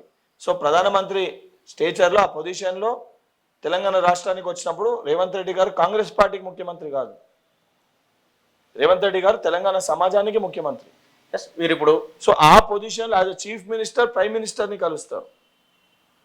ఆయన పార్టీ పరంగా బీజేపీ పార్టీ మీటింగ్కి వస్తే ఆ రోజు కలవాల్సిన అవసరం మా ముఖ్యమంత్రి గారికి ఉండదు. సో 100% వారు అడిగి రాష్ట్రానికి ఇవ్వాల్సిన నిధులు నువ్వు ఇవ్వాలి, ప్రధానమంత్రిగా ఆ పొజిషన్ లో నువ్వు కూర్చున్నప్పుడు మాకు కేటాయించిన నిధులు నువ్వు కేటాయించాలని 100% ముఖ్యమంత్రి గారు విజ్ఞప్తి చేస్తారు. చేసినప్పుడు ఇవ్వకపోతే దాని తర్వాత విమర్శిస్తాము, దాని తర్వాత కొట్లాడతాం. ఎందుకంటే అది మన హక్కు, అది మన హక్కు, మన హక్కుని మనం అడుగుతున్నాం. అడిగినప్పుడు ఇవ్వకపోతే పోరాడతాం కూడా. రాష్ట్రంలో బీజేపీ తోటి ఇటు బీఆర్ఎస్ అంటే రెండు పార్టీలు మిమ్మల్ని టార్గెట్ చేసినాయి.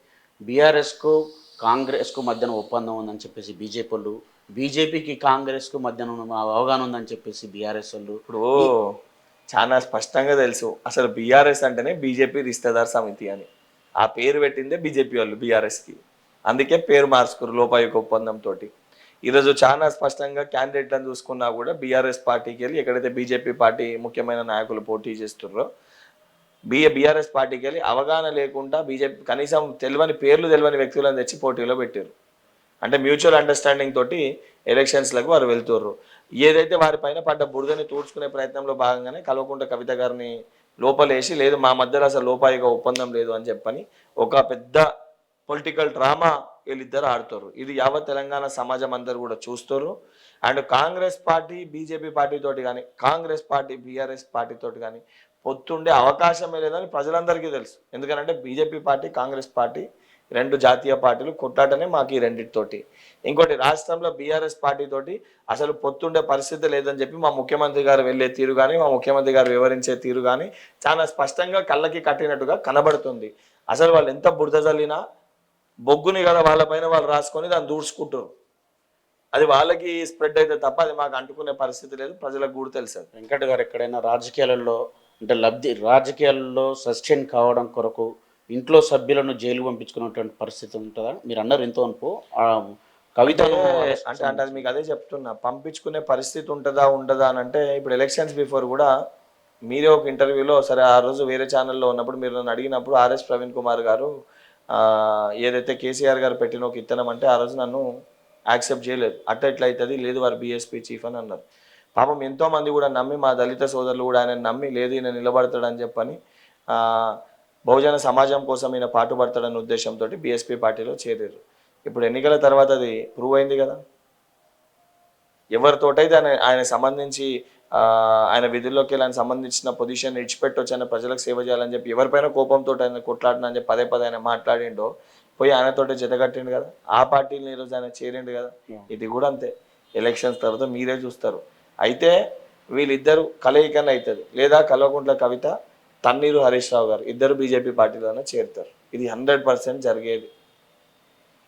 రాహుల్ గాంధీని ప్రధానమంత్రి చేయాలని చెప్పేసి నాటి వైఎస్ రాజశేఖర రెడ్డి నుండి నేటి రేవంత్ రెడ్డి వరకు కూడా ఒక కళ, ప్రతి ఒక్క కార్యకర్త కళ ఈసారి నెరవేరుతుంది. ఎందుకంటే 2014 అంటే 14 ఎన్నికల నుండి ఇప్పటి వరకు కూడా మీరు అధికారంలో 10 సంవత్సరాలు అధికారంలో దూరం అయ్యారు. రోజు రోజుకు ఇటు గ్రాఫ్ బీజేపీ వైపే ఉందని చెప్పేసి ప్రచారం జరుగుతూ ఉన్నది. ఈ నేపథ్యంలోనే ఇటు దేశంలో ఇండియా కూటమిలో కూడా లుకలుకలు ఏర్పడి ఒక్కొక్కరుగా వెళ్తా ఉన్నారు. మరి ఎందుకు అంటే ఏ విధంగా కాంగ్రెస్ పార్టీ అధికారంలోకి వచ్చారు? అంటే తెలంగాణలో కూడా ఇట్లనే అన్నారు, బీఆర్ఎస్ పార్టీ అధికారంలోకి వస్తుందని చెప్పి విపరీతమైన ప్రచారం జరిగింది. ప్రచారం దానికంటే ముందు పార్లమెంట్ ఎలక్షన్స్ అప్పుడు కారు సారు 16 అని చెప్పి ఒక స్లోగన్ కూడా పెట్టారు బీఆర్ఎస్ పార్టీ. తర్వాత కారు ఏమైండు సార్ ఏమైండు 16 ఏమైనా మనం చూసినాం. ఇప్పుడు బీజేపీ పార్టీ కూడా అప్కీ బార్ 400 పార్ మోడీ సర్కార్ అని చెప్పి ఏదో స్లోగన్ తీసుకుంది.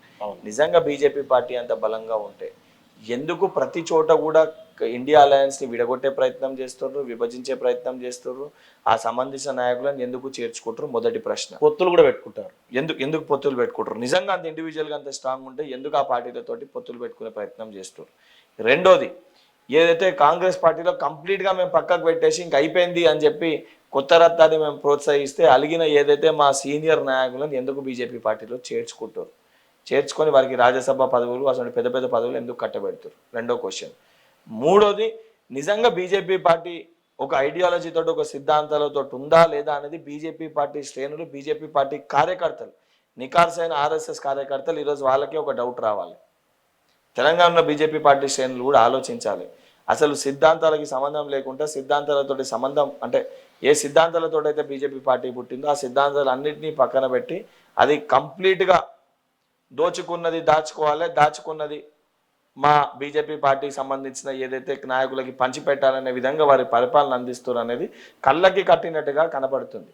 అరే గత 10 సంవత్సరాల్లో మీరు చేసింది ఏంద్రా నాయనా అని అంటే, మేము సంబంధించి ఇన్ని రోడ్లు తెచ్చినాము, ఇన్ని స్కూళ్ళు తెచ్చినాము, ఇన్ని ఉద్యోగాలు ఇచ్చినాము, ఇన్ని హాస్పిటళ్ళు కట్టినాము, ఇన్ని ప్రజలకు ఉపయోగపడే ఇన్ని పనులు చేసినామని ఎక్కడ కూడా బీజేపీ పార్టీలో చర్చ పెట్టరు. బీజేపీ పార్టీ నాయకులు మాట్లాడరు, బీజేపీ పార్టీలో కేంద్ర మంత్రులు మాట్లాడరు, ప్రధానమంత్రి గారు మాట్లాడరు. మన మనోభావాలను ఏదైతే రెచ్చగొట్టే విధంగా, ఏదైతే హిందూస్కి, ముస్లిమ్స్కి, క్రిస్టియన్స్కి, ఇసాయికి, బుద్ధిస్ట్కి, జైన్స్కి మధ్యలో చిచ్చు పెట్టే విధంగా విభజించి పాలించి ఏదైతే రాజకీయ లబ్ధి పొందే ప్రయత్నం బీజేపీ పార్టీ చేస్తుంది తప్ప 10 సంవత్సరాల్లో వారు చేసిన అభివృద్ధి ఎక్కడ కూడా వారు చర్చకి దారితీయరు. దానిపైన మనం చర్చ పెట్టే ప్రయత్నం చేసిన 370 ఆర్టికల్ గురించి మాట్లాడతారు, రామ్ మందిర్ గురించి మాట్లాడతారు. ఇవి రెండింటిపైన మీరు మాట్లాడినప్పుడు మీరు చేసిన నోట్ల రద్దు కానీ, డిమానిటైజేషన్ కానీ, దానివల్ల మీరు తీసుకున్న తప్పుడు నిర్ణయం వల్ల ఎన్ని జీవితాలు బలైపోయినాయని చెప్పి ఏ రోజన్నా వీళ్ళు చర్చ పెడతారా? రామ్ మందిర్ కట్టడాన్ని మేము తప్పు పడతలేము. నేను కూడా ఒక కట్టర్ హిందూనే, నేను కూడా హిందూ దేవుళ్ళని పూజ చేస్తా. కాకపోతే రాముని నేను శ్రీరామనవమి రోజు పూజ చేస్తా, ఏదైతే శివరాత్రి రోజు నేను శివుని పూజ చేస్తా, వినాయక చవితి రోజు నేను వినాయకుని పూజ చేస్తా, మనం దసరాకి మాతాని పూజ చేస్తా, నేను అస్సాం పోతే కామాఖ్యాదేవిని పూజ చేస్తా, వెస్ట్ బెంగాల్ పోతే కాళికామాతాని పూజ చేస్తా, ఏదైతే తిరుపతి పోతే ఏడుకొండల వెంకన్న నేను పూజ చేస్తా. అది నా స్వేచ్ఛ. నేను ఏ దేవుణ్ణి ఎక్కడ పూజ చేసుకోవాలనేది నా స్వేచ్ఛ. ఆ స్వేచ్ఛ కోసం కాంగ్రెస్ పార్టీ తపన పడి స్వాతంత్రాన్ని తెచ్చిన పార్టీ కాంగ్రెస్ పార్టీ. ఈ రోజు ఆ స్వాతంత్రాన్ని, ఆ స్వేచ్ఛని గుంజుకునే ప్రయత్నం బీజేపీ పార్టీ చేస్తుంది. 100%గా ఏదైతే ఆ స్వేచ్ఛ విషయానికి వచ్చినప్పుడు, ఆ స్వాతంత్రాన్ని గుంజుకునే విషయానికి వచ్చినప్పుడు ఒక యువకునిగా ప్రతి యువకుడు మతానికి ప్రాధాన్యత ఇస్తాడు.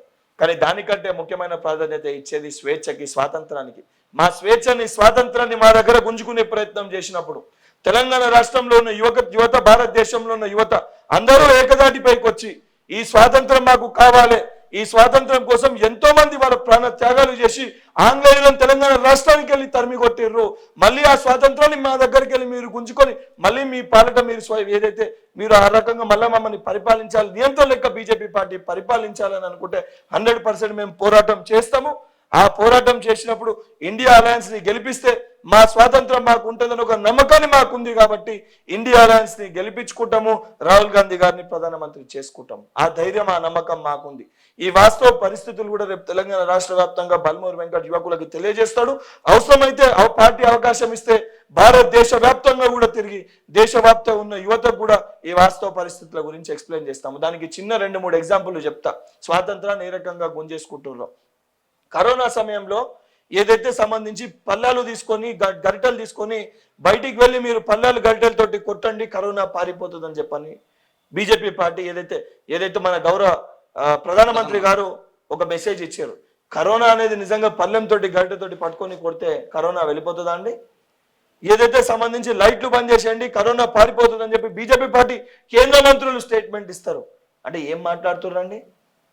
ఈరోజు నిజంగా ప్రధానమంత్రి గారికి అనారోగ్యం అయితే, ప్రధానమంత్రి గారికి ఏదైతే సంబంధించి హెల్త్ ఇష్యూ అయితే డాక్టర్ దగ్గరికి వెళ్తారా అండి? ప్రధానమంత్రి గారు కేవలం పోయి నా ట్రీట్మెంట్ అవసరం లేదని చెప్పని పూజ చేసుకుంటారా అండి?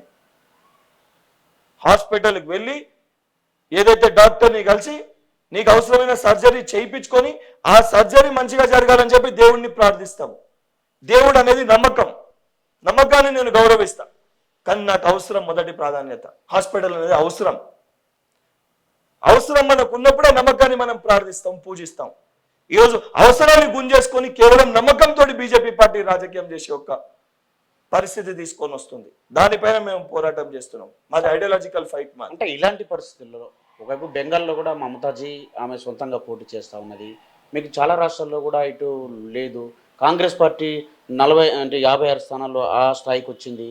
ఇప్పుడు ఒకేసారిగా మీరు మ్యాజిక్ ఫిగర్ నుంచి మీకు చెప్తున్నా, మమతా బెనర్జీ గారు బెంగాల్లో ఇండివిజువల్గా పోటీ చేయాలనుకున్నా, మా ఇంకేదన్నా అలయన్స్ పార్ట్నర్స్ మహారాష్ట్రలో కానీ ఇతర రాష్ట్రాల్లో వాళ్ళు ఇండివిజువల్గా పోటీ చేయాలనుకున్నా, రేపొద్దున ఒక కంప్లీట్ క్లారిటీ, స్పష్టతతోటి ప్రజలు ఉన్నారు.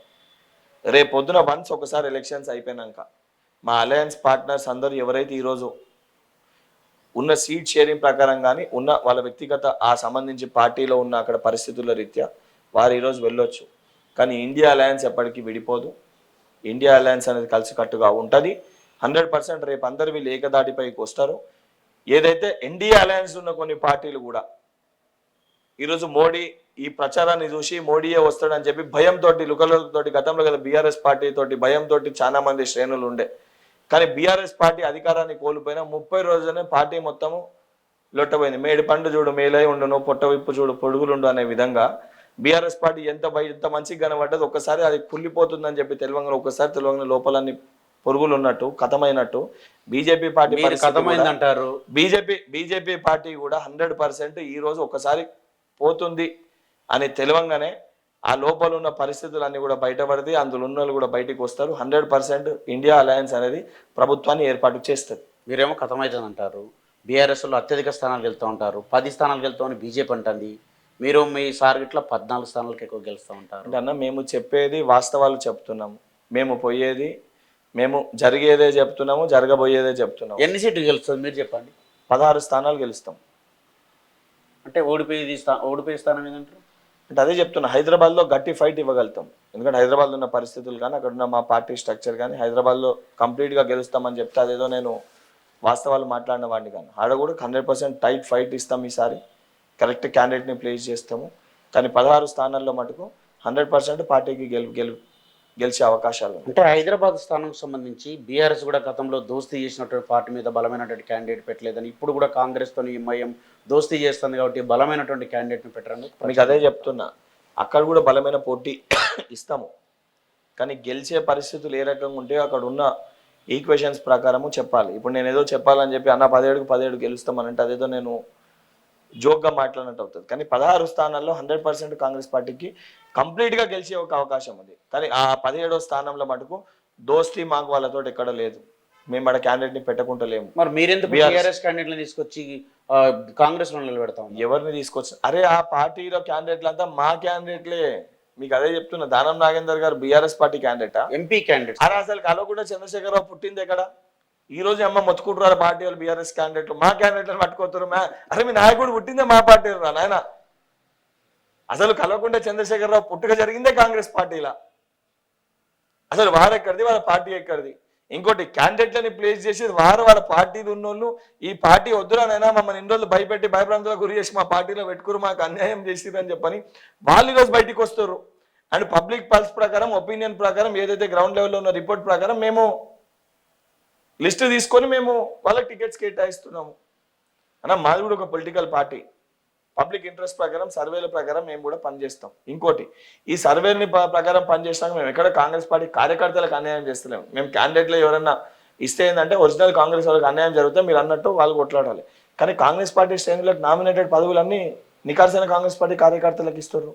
మహేష్ కుమార్ గౌడ్, బల్మూరి వెంకట్, అనిల్ కుమార్ యాదవ్, అజ్మతుల్లా హుసేన్, ఒబేదుల్లా కొత్వాలు, ఏదైతే సంబంధించి తాహిర్ బిన్ అమ్దాని, దాని తర్వాత నుతి శ్రీకాంత్ గారు, ప్రీతం గారు, నేరుల శారదా గారు, దానితో పాటు దీపక్ జాన్ గారు, మెట్టు సాయి కుమార్ గారు, మా హ్యాండిక్యాప్ సెల్ వీరయ్య గారు, అంటే ప్రతి డిపార్ట్మెంట్ కాంగ్రెస్ పార్టీలో ఉన్న ప్రతి సెల్, ప్రతి డిపార్ట్మెంట్, ఏదైతే నికార్సుగా పనిచేసిన స్పోక్స్ పర్సన్లు కల్వ సుజాత గారు, పార్టీ కోసం కష్టకాలంలో ఉన్న ప్రతి కార్యకర్తకి ఈరోజు నామినేటెడ్ పదవి కట్టబెట్టి, దాంతోపాటు ఎమ్మెల్యే టికెట్ ఆశించి రాకపోయినా ఏదైతే మల్లారెడ్డి రామరెడ్డి అన్న గారికి, పటేల్ రమేష్ రెడ్డి గారికి, డిసిసి అధ్యక్షులుగా ఉన్న మైనాల మోహన్ రెడ్డి గారికి, అదేవిధంగా ఏదైతే భూపాల్పల్లి జిల్లా అధ్యక్షునికి, ప్రతి ఒక్కరికి కూడా పార్టీ కార్యకర్తలకే పార్టీలోనే నామినేటెడ్ పదవులను కట్టబెట్టారు. మా యూత్ కాంగ్రెస్ అధ్యక్షుడు శివసేన రెడ్డికి. అంటే ఇక్కడ కూడా ఈ కార్యకర్తలకు ఇబ్బంది ఎక్కడ లేదు కదా. ఓకే, చివరిగా జేఎన్యూ ఎన్నికలకు సంబంధించినటువంటి, అంటే అక్కడ లెఫ్ట్ వింగ్ గెలిచింది, ఆ తర్వాత గత కొన్నేళ్ల నుంచి కూడా అక్కడ వాళ్ళే ఉన్నారు. ఇటు కాంగ్రెస్కి సంబంధించినటువంటి గతంలో ఏఎస్ఎఫ్లో పనిచేసినటువంటి కన్నయ్య కుమార్ కూడా మళ్ళీ ఇప్పుడు కాంగ్రెస్ పార్టీలో ఉన్నారు. వాళ్ళు అక్కడ జేఎన్యూ ఇన్ఛార్జ్ కూడా చూస్తున్నట్టు విద్యార్థి సంఘాన్ని. అంటే ఎన్ఎస్యూ ఎందుకు అక్కడ? ఒకటి విద్యార్థి సంఘ ఎన్నికలు సంబంధించి ఎన్నికలు ఉండాలి. ఆ ఎన్నికల్లో విద్యార్థులు ఏ సంఘాన్ని గెలిపించుకోవాలనుకున్నా ప్రతి ఒక్కరిని కూడా కంటెస్ట్ చేస్తాం. కంటెస్ట్ చేసినాక విద్యార్థులు ఎవరికి పట్టం కట్టాలనుకుంటారు వాళ్ళు పట్టం కడతారు. పట్టం కట్టినాక దాన్ని స్వాగతించాల్సిన ఒక బాధ్యత డెమోక్రసీలో మన పైన ఉంది. సరే వాళ్ళు గెలిచిర్రు అంటే ఓకే, ఆడున్న పరిస్థితులు అయితే వారు గెలిచారు. At the same time NSI కూడా గతంలో తోటి పోల్చుకుంటే అక్కడ చాలా బలపడ్డది. అక్కడ కానీ హైదరాబాద్ సెంట్రల్ యూనివర్సిటీస్ వంటి కొన్ని యూనివర్సిటీలలో మాకు ముందు కనీసం మాకు పోటీ చేసే పరిస్థితి కూడా లేకుండే. అంటే అక్కడ మాకు ప్రాపర్ స్ట్రక్చర్ లేకుండే. ఈరోజు స్ట్రక్చర్ ఏర్పడ్డది. మా ఓట్ షేర్ కూడా ఆల్మోస్ట్ కంప్లీట్ తోటి కూడా ట్రయాంగిల్ గా ఓట్ షేర్ కూడా వచ్చింది. 100% రేపు పొద్దున మా మేనిఫెస్టోని మా అంశాలను కూడా పెట్టినప్పుడు నెక్స్ట్ టైం 100% ఫైట్ చేయడానికి మేము కూడా ఇంపార్టెన్స్ అంటే గతంలో పిసిసి అధ్యక్షునిగా రేవంత్ రెడ్డి గారు చాలాసార్లు చెప్పడం జరిగింది, విద్యార్థి సంఘాలకు ఎన్నికలు ఉండాలని అన్నారు. అంటే మీ ప్రభుత్వంలో తెలంగాణలో ఎప్పుడూ ఉమ్మడి ఆంధ్రప్రదేశ్లో ఎప్పుడో ఈ విద్యార్థి సంఘాల ఎన్నికలు అంటే ఒకటి విద్యార్థి సంఘ ఎన్నికలకు సంబంధించి దానిపైన ముఖ్యమంత్రి గారితో నేను కూడా మాట్లాడడం జరిగింది. పరిస్థితుల రీత్యా అన్ని ప్రాపర్గా ఉండి పెట్టాల్సిన పరిస్థితి వస్తే 100% అన్ని యూనివర్సిటీలో కూడా ఎలక్షన్స్ పెట్టే ఒక ప్రయత్నం నేను చేస్తాను. ఇది మనం బల్మూర్ వెంకట్ గారితో అనేక విషయాలు అయితే పంచుకోవడం జరిగింది. వారు మనతో ఇంతసేపు మన అమ్మా న్యూస్ ఏఎన్ఎన్ న్యూస్ ఛానల్తో తన అమూల్యమైనటువంటి విషయాలు పంచుకున్నందుకు థ్యాంక్ యూ అండి. Thank you.